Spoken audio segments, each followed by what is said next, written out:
I, of course, forgot to turn my mic on. It's very 2021 of me. Hello and good afternoon. Welcome to the Paving the Path, How I Got Here with Sony Pictures Animation panel. I am Nick West, the Summit Programming Coalition co-leader. Panelists, can you please turn on your cameras?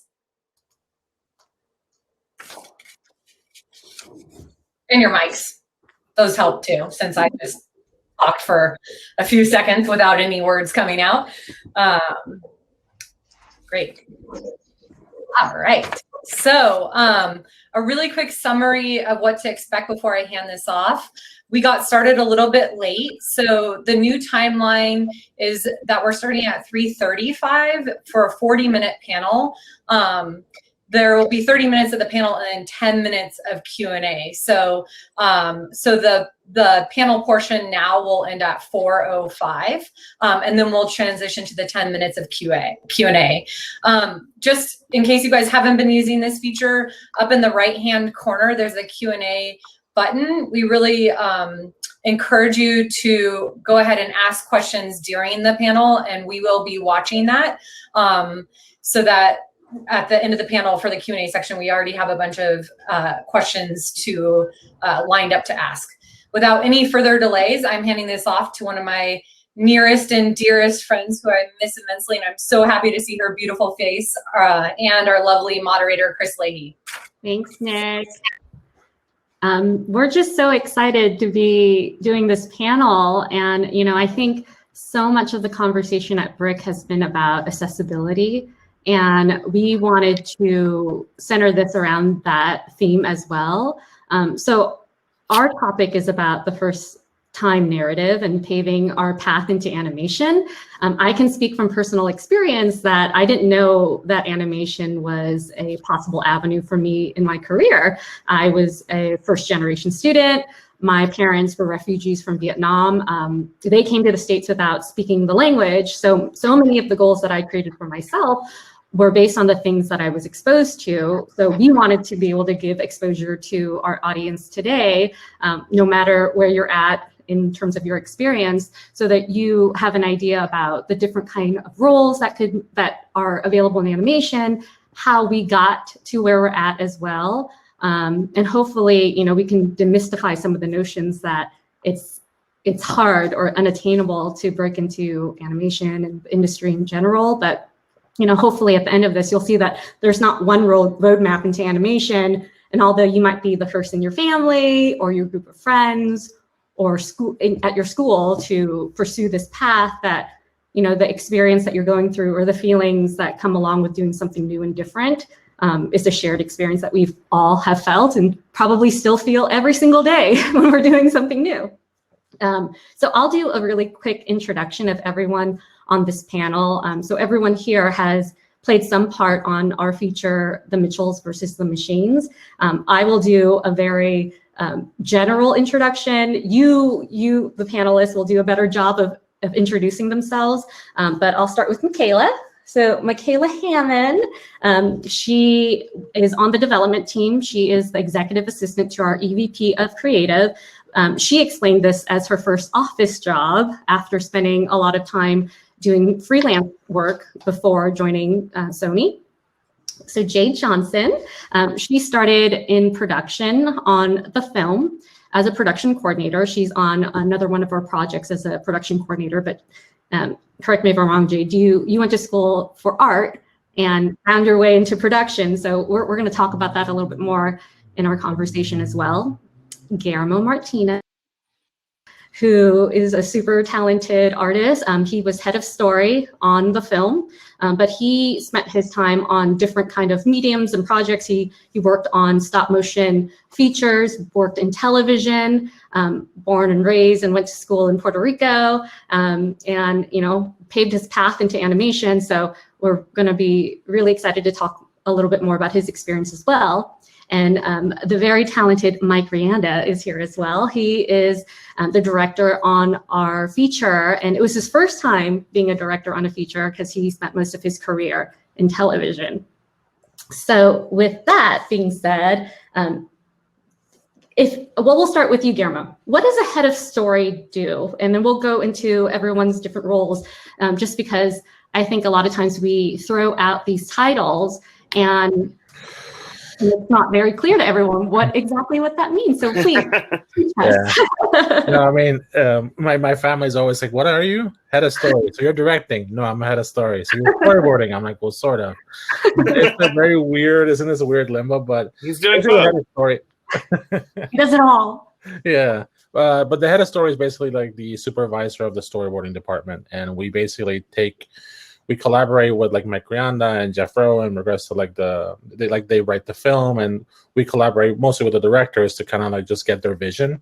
Like sometimes like we kind of take like their script and then like do what's on the script, but sometimes we add to it. You know, like it's a nice conversation that we have with the director, and I'm kind of like the one that like because of his busy schedule, he can't meet with everyone.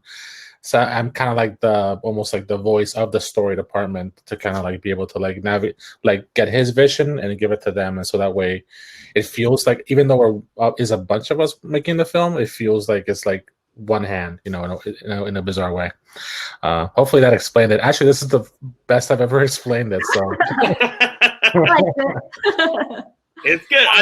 The only thing I would say working with Guillermo is I would say it's our vision, because Guillermo was ridiculously involved in the story process. And I've said it in Facebook posts, but nobody has read those who doesn't know me. But but it's really like a lot of the best moments of the movie are from Guillermo.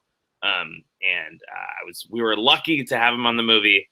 And it was his first head of story gig. And people were like, he's never done it before. I'm like, well, look at him.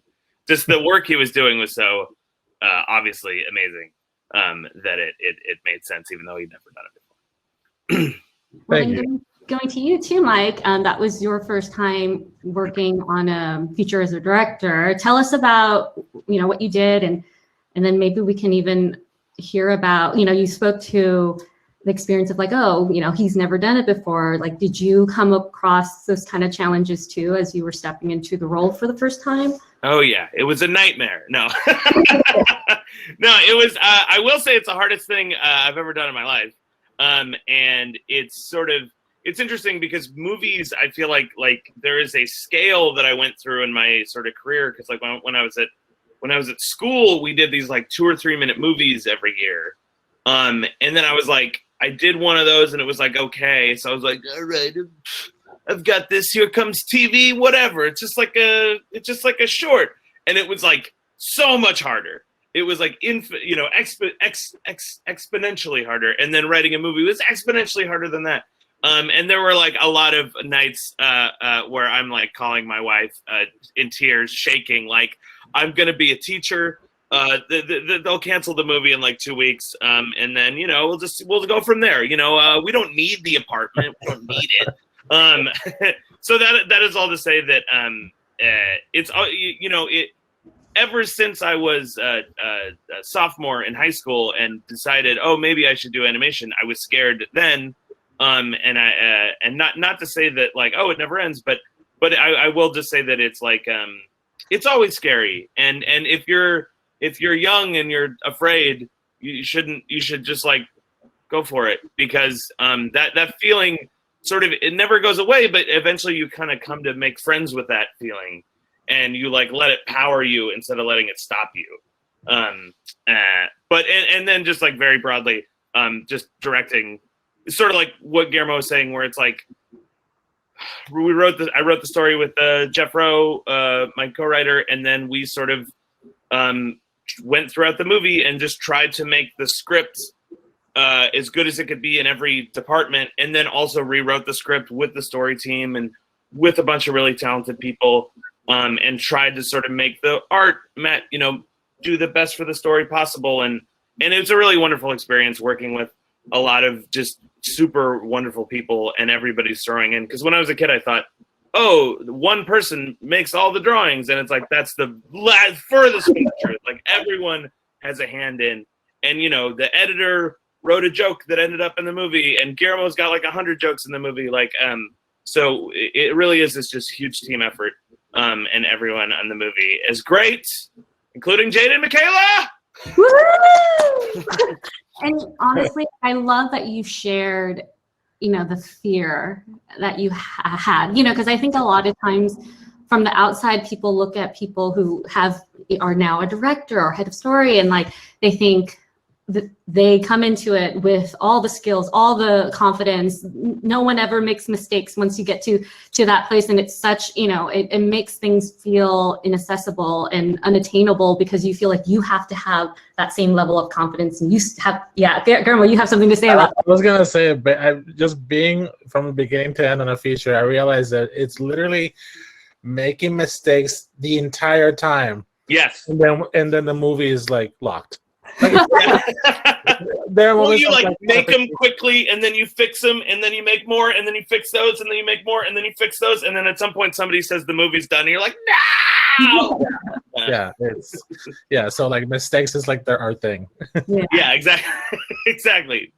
And jumping into Jade and Michaela, I'm super excited to talk to you both as well, because I think for a lot of people, when they think about animation, they don't think about the positions outside of the artistic positions. So unless you're an artist, you can't work in animation or in the film industry or whatever it is. So, I definitely thought that, when I was growing up, I didn't think I could get into animation because I was not an artist. So would love to hear about both of your experiences, and like, when did you first learn about your role? Was that something you knew growing up? Like, did you have a clear path to get there? And we can start with either you. Jade. Yeah, I can answer that. I always knew that I wanted to get into entertainment because my parents worked in entertainment, as did my grandfather and my great-grandfather. So it was familiar to me, and that's what I knew, but I just didn't know where exactly I belonged. So my first job at Sony actually wasn't at Sony Animation. I worked on the main lot in the sound department, and my boss there, I talked to her about what I love. She learned that I'm an artist, and she was like, we need to get you into SPA because I think you would love working there, because she used to work there. And she placed me, she put me in contact with Pam, and that's how it all started. And I think before that point, I didn't even think about working in animation, even though I'm an artist and I love watching animated films. And then Jade is a great painter. Thank you, Mike. Thank you. Yeah, I love that. And it's so funny because a lot of the time my family will hear that I'm working at Sony Animation and they're like, oh, you're an artist on a movie? And I'm like, no, I work in production. But to me, as an artist, the deadlines that these amazing artists that I work with have are completely stressful sounding. Like, there's no way I could work under it freaks me out. I would be a nightmare. But being able to witness all the stuff that they're able to put out and hear review feedback from the directors and the art directors, it inspires me in my own craft, so I get fed that way. So that part's been awesome. But yeah. And Michaela. Yeah, I had no idea that animation was even a path. So I'm really just starting out my career. I graduated from college now 2 years ago, and then even when I was in film school, the animation track was a distant kind of school. No one went to their floor because you had to be an animator to do that. So I didn't know animation was a track until I got this internship in animation at Disney. And then they were like, yeah, you don't have to be an artist. You can just do you can just pretty much help creatives and help filmmakers create this art. So here at Sony, I was able to when I joined the development team, I really got to see how the executives really do help the filmmakers and the creatives kind of bring their vision to life, and seeing the scripts come in, seeing the projects that come in. Sony prides itself on being hearing authentic voices and really just hearing great filmmakers like Mike and Guillermo, really hearing their perspectives and hearing what they want to do. So I as soon as I got in this job, and I was oh, this is it for me. I'm gonna be in animation forever. So yeah. And just a second, sort of in terms of just production people, people who work on that side of things, is it's easy when you're looking at the credits to be oh, the artists and who are these other people or whatever. But when we in the studio, there would be no movie if Jade wasn't there. You wouldn't have because just nothing would get done. There would be no deadlines hit. There would be no scenes that were finished. The 13 things I was supposed to do last night, she's not bugging me about, so they just don't get done. And then the movie lights on fire. I just will say that it's like a totally vital role that when you're a kid and you're like, I want to do cartoons, you're like, what is this part? I don't know about that part. But it's super viable, and especially if you're interested in animation, it's a great place to start because not many people even know it exists. So it's a good way to get yourself in the door because there's been a lot of people who have been in production. And then there was one of our production assistants, Dimitri, was in our editing room, editing bays, learning from Chris Miller and Phil Lord and learning what not to do from us. And now he's sort of going to UCLA and doing animation himself. So it's a good place to learn. Even if you do want to do art, it's also a cool job because you get to learn all the parts of the process and stuff too. No, You should have a bigger vision of everything that's happening where we are this little heaven. So yeah, it's and also Jade and Michaela, I haven't said this, but the whole Sony Animation would have been a post-apocalyptic wasteland if you guys didn't help out. If you guys weren't there, just a bunch of blind artists. It really is. It's like ants scrambling, and then everyone in production is like, "This way, go, go, go," and I'm like, "Oh." No, you both make such a great point, and I had a really great conversation with Jade about this too, because as I mentioned, she went to school to do art, and I know you've kind of pivoted your thoughts on where your career would go now that you've been in production. And I asked you, I was like, well, you went to school for art. Do you think you would want to do that?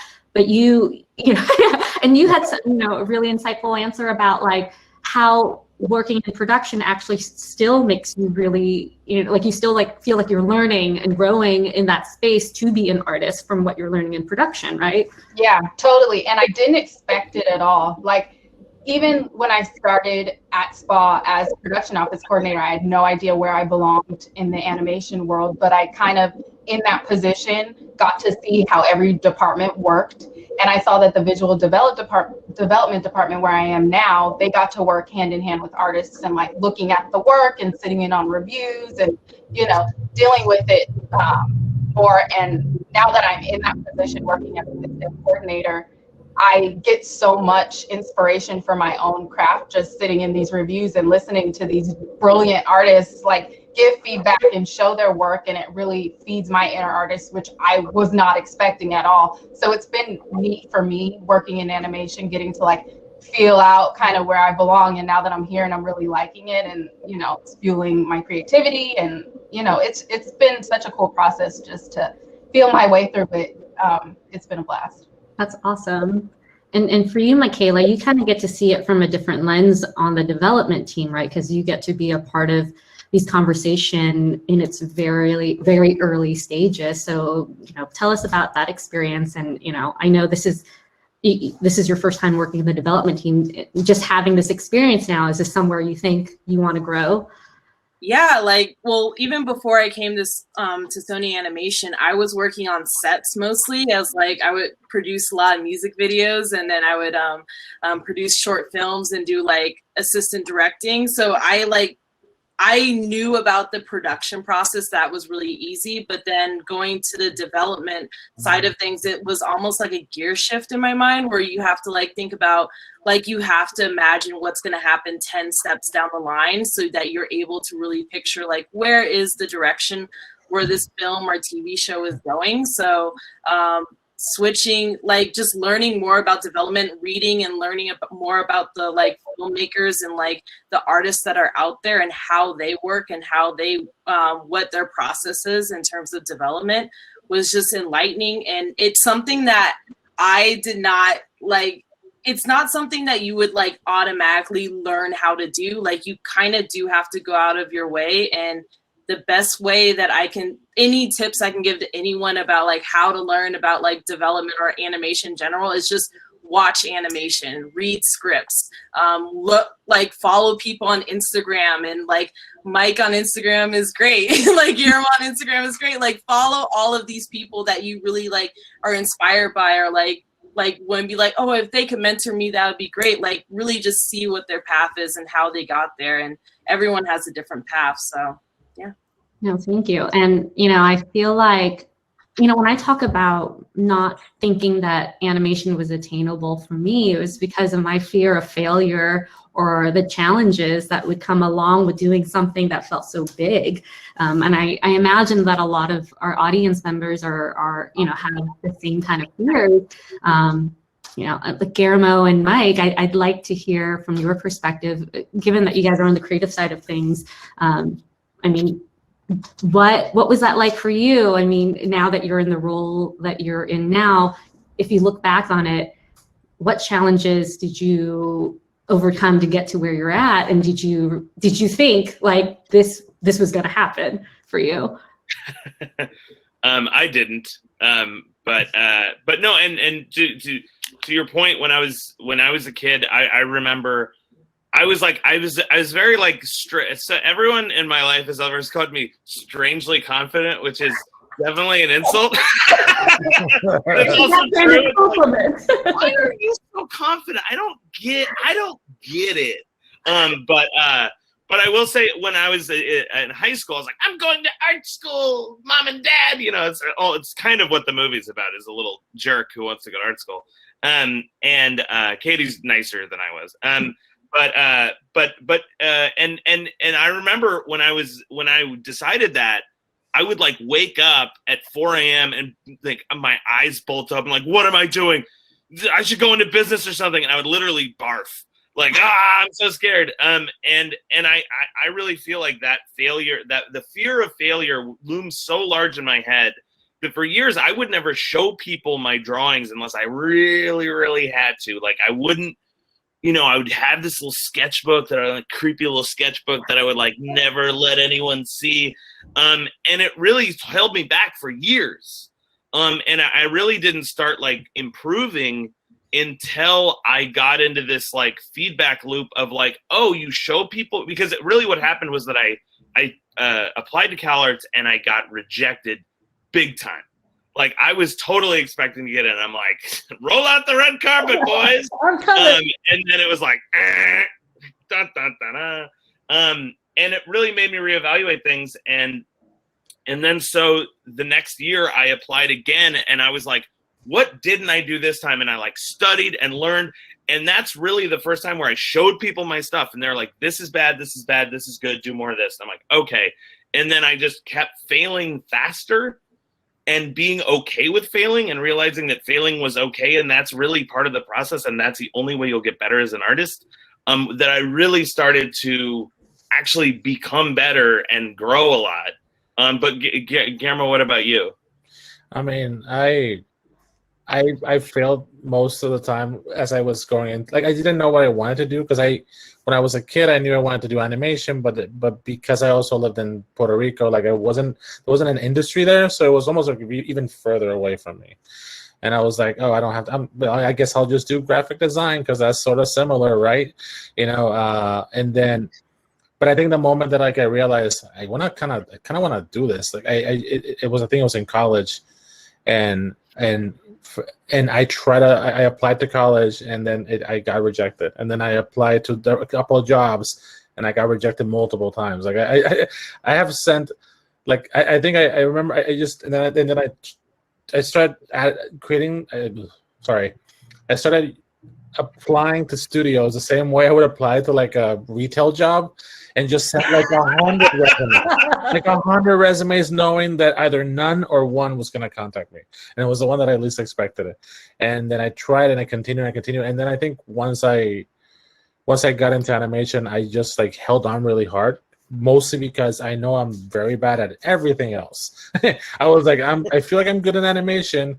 I am very bad in everything else. So like, I want to commit 100% to this. And I think, and you know, like, and I think also something that helped me out, which is very weird, but like I used to do a lot of like sketch comedy and a lot of improv comedy.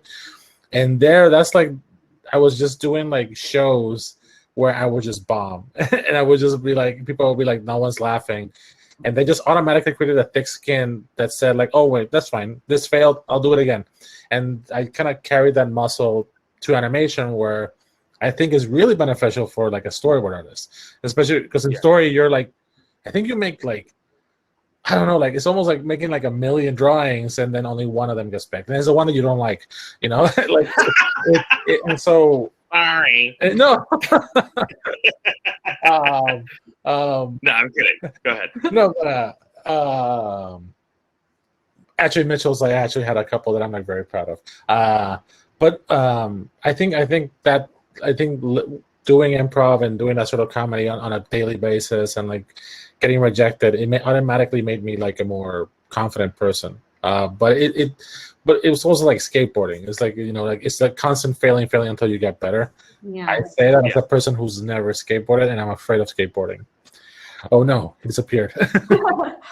Mike's gone. But you know, I'm reading the chat right now, and like Martha and Rosanna and Ashley, a whole bunch of people are chiming in to say like, I like the theme of failing being okay. It's very comforting.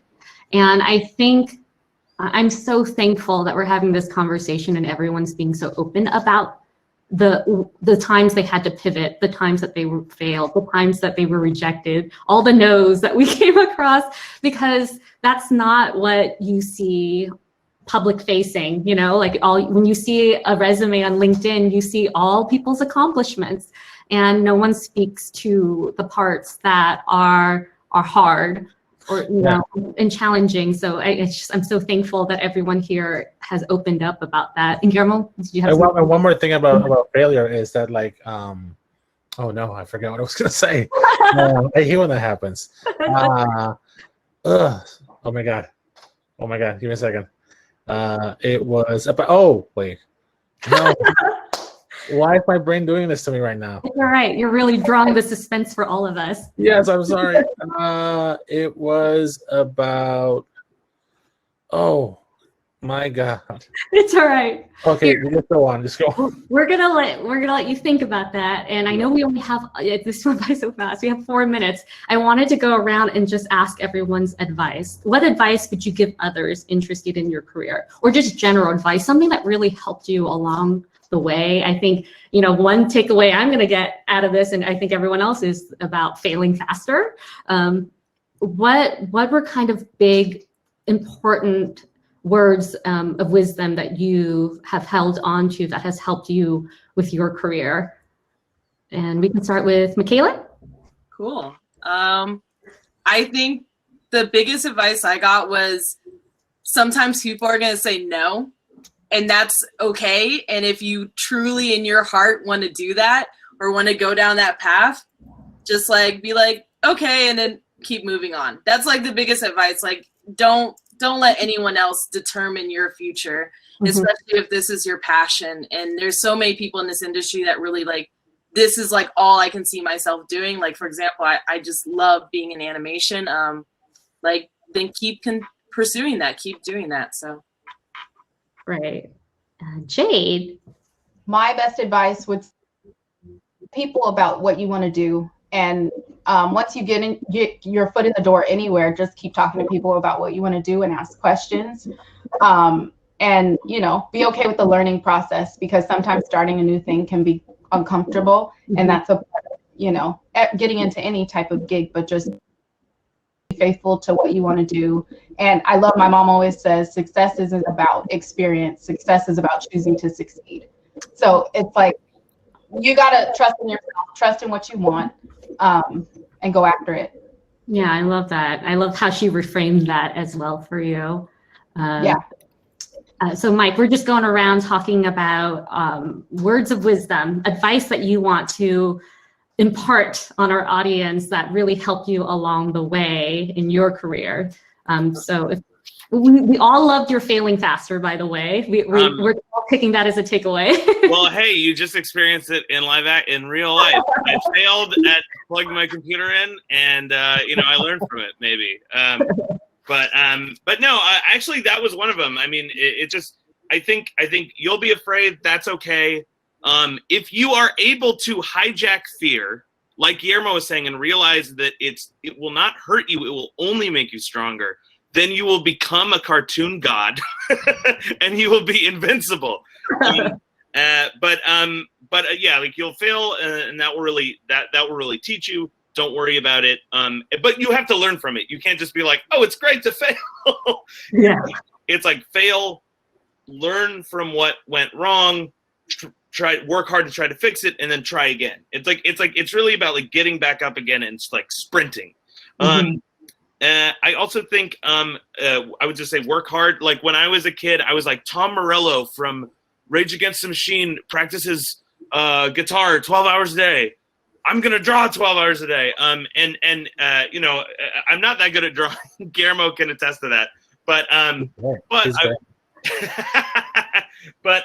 will say that but it sort of kept me into cartoons and sort of like I got a lot better from where I was. I'm not as good as Guillermo, but I leveled up a little bit just by working really hard. And I do feel like there is a toxic side of that where you can work really hard and it's bad. But I do think if you kind of keep it within reason, keep a work-life balance and stuff, like the people I know who are the most successful aren't necessarily the most talented. They're often the most driven. And then the other thing is just like, don't wait for anyone to give you permission to make something, especially right now. Like if you're like, I want to make a cartoon, do it. You can do it on Instagram tomorrow if you wanted to. And it's gonna suck at first, and you have to be okay with that. And it'll be bad, and then you'll learn, and it'll be better. And getting into that regular practice of creative work, I think is really important. Even more important than like making your portfolio good for a studio, because ultimately, even though Sony's been really good to me, studios come and go. You know, you're the only thing that you can control. So if you can make yourself the prize. And not the studio the prize, then other people will fight over you and you'll be in a better position just by continually making stuff. And I think the people that are in the most high demand are the people that just make their own thing on the internet and it gains a following. And people are like, whoa, this person's doing really cool stuff. How do we get them? Versus like, please, will you give me a job? I'm in, please, will you give me a job? Go for it. Because you're speaking truth right now, big time. But you guys have an incredible amount of questions. So I don't want to cut too much into the question portion because you guys might have won most question for any panel on Brick Summit. So congratulations. I wish we had another hour for you guys because the energy and the connection that you guys all have is amazing and the crowd is loving you. But I think we should switch over to questions as long as you guys are cool with that. Oh, thanks. Yeah, I do want to go to Guillermo real quick to just get his advice. He may have remembered his thing about I think I forgot about it. I'll post it on Instagram if I remember. But one piece of advice that I always got, and I think is the best, the harder you work, the luckier you get. Sometimes like you might work your butt off and not get that job at the big studio you wanted, but all of a sudden your work will lead you to other studios that will make you see other things. And then eventually maybe you forget about that dream studio that you always wanted to work in and then work on something else. And then like the universe will reward you for working really hard, even if at the moment you don't see it. Yeah. Totally agree. Away. All right. So going to our Q&A, let's see. How can you set yourself apart from other applicants? What does Sony Pictures Animation value in an applicant? So I know that's a bit of a general question because it matters on the position that you apply for as well. You know, I guess if I was answering that question as someone, I'm in recruiting, so I can answer that question from my perspective. I think if you are really passionate about what you do, no matter what you apply for, and you know exactly what it is that you want to do, it makes my job easier as a recruiter. I think what makes it difficult sometimes is when people reach out and they're like, what do you think I should do? I just want to get my foot in the door, you know? And, you know, and I totally get that as well. But at the same time, when you are competing against other people who are really passionate to get into story, or really passionate to get into production, and they can speak to it, and they have studied or worked hard for it, or in whatever way, like, and they really show it, that's what's going to set them apart. So I would say, as an applicant for any role, I would do your homework, look at the job description for the position, see if what the transferable skills are, because I think a lot of times people think, well, I haven't done that job, but if you look at something like maybe a production assistant role, have you helped with scheduling? Have you helped with calendars? Have you helped, there's a customer service part of it. So just make sure you're looking at all those things as well, and don't rule yourself out for something just because you haven't done it before. Let's make sure you show how passionate you are that you want to do it. That's really good advice. I think also just like showing that you want this job in particular. Mm-hmm. I get a lot of emails, like for some reason composers, like some composer person is like, hey, email directors of movies before the movie comes out. So I've gotten like 45 emails from composers, and their email is like, hello, I am a composer. Would you like to hire me? And I was like, you said yes, right? Of course not. Like, if you said, hey, Mike Rianda, and you could lie. It's like, hey, Mike Rianda, I love your student film. I really, clicked with it. And your film, I'm so excited. I love robots too. In fact, check out this music that I think would be perfect for this movie. That would at least get me to read the email. I think that kind of like specificity and passion, like, will get you farther. Mm-hmm. If your portfolio stinks, there's nothing you can do. But if you're equal to other people, and you're we've done this a million times, where it's like if a couple people are sort of similar in quality and one person really wants it, you generally go with that person. Yeah. Anyway. No, I think that's right on. We have a question for Jade, actually. Jade, what is it like to be a visual development artist? Or I guess the question would actually be for the visual development department, since you are helping to support that department as a production coordinator. I actually just started this role a few months ago, and I'm still actively learning. Mm-hmm. But so far on the day-to-day, I'm supporting the production designer and our 2 art directors in making sure that we're wrangling all the artwork, which we call assets, making sure that we keep everything organized, just day-to-day needs, sitting in on reviews and making sure that the artists and our directors and our art directors and our production designer have everything that they need. And a lot of it is just keeping track of all of the artwork, making sure that if somebody asks for that cityscape that someone drew, making sure that I know exactly where that is and that I can pull it up, and just also being a middle person between us and our animation team. It's a lot of keeping track of things, a lot of supporting to the production designer and the art directors. Yeah. So be super organized. It's your superpower. Yeah, organization is key in this role for absolute sure. Absolutely. 100%.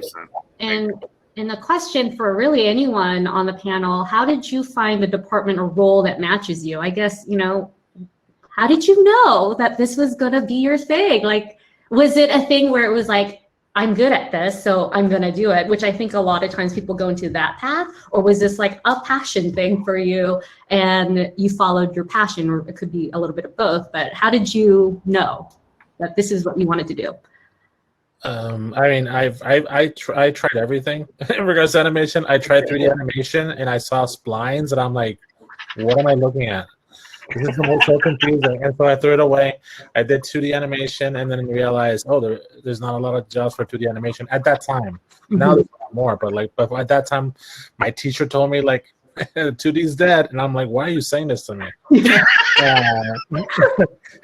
then eventually, it's almost like learning all these things led me to storyboarding, which was almost like the big package of all these things, like acting and cinematography and directing. And so all these, I had a teacher once, a storyboarding teacher, who told me, oh yeah, storyboarding is like being like, the storyboard team is like little mini-me directors for the bigger director. And I'm like, I want to be a mini-me director. That's amazing.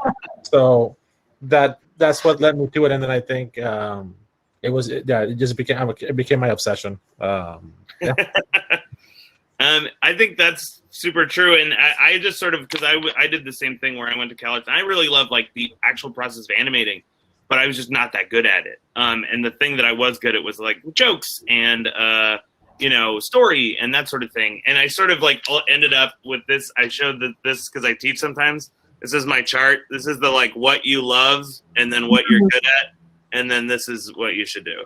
Something that encompasses both those things, because there's plenty of things that I love that if I did them for a living, I would want to kill myself because I'm not good at them.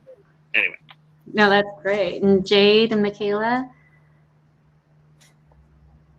I'm just obsessed with animation. I love watching shows. Like I always track when new shows come out on different platforms or come out on TV. So I did everything like on the live action side, and I was like, this is cool, but it's not fun.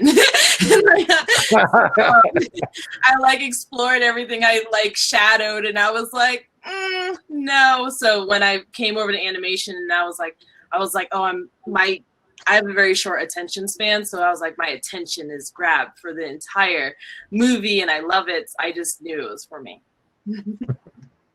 And for me, into it, like I said, being in reviews and stuff has been totally inspiring to me, and like working with people like Mike and Guillermo, and they're just brilliant at what it is that they do. So being able to see their artwork and their process, and then just I too have watched animated films and shows my whole life. So just being able to see the way that an animated film is made from start to finish, I've just been geeking out. Like a couple weeks ago, we had an art piece that someone had done that a modeler took and did lighting on.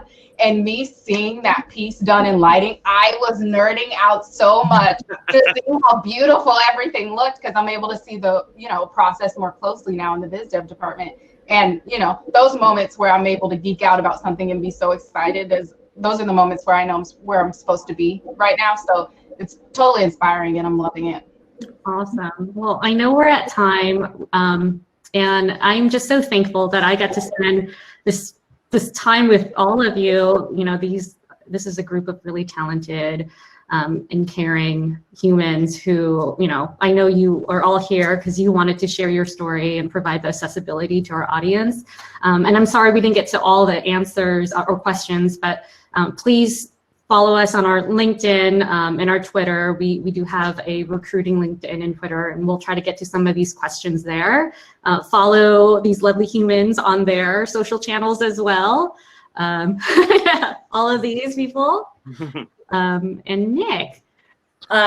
You guys are amazing. Much for bringing your energy and passion. It's really impressive. I was going to ask Chris, can you please hire me immediately? I want to be part of this game. It's amazing. So thank you for bringing all your energy and your knowledge and being so honest and authentic with your answers to questions. I think it really demystifies some of the barrier of entry and pursuit of goals. So thank you guys. And you also you're the last speakers of the summit. So thank you for ending the summit with a punch of passion and energy. You guys rock. So have a great rest of your day and enjoy the rest of your weekend. And thank you so much. Thank you. Thank you. Bye, everybody. Bye.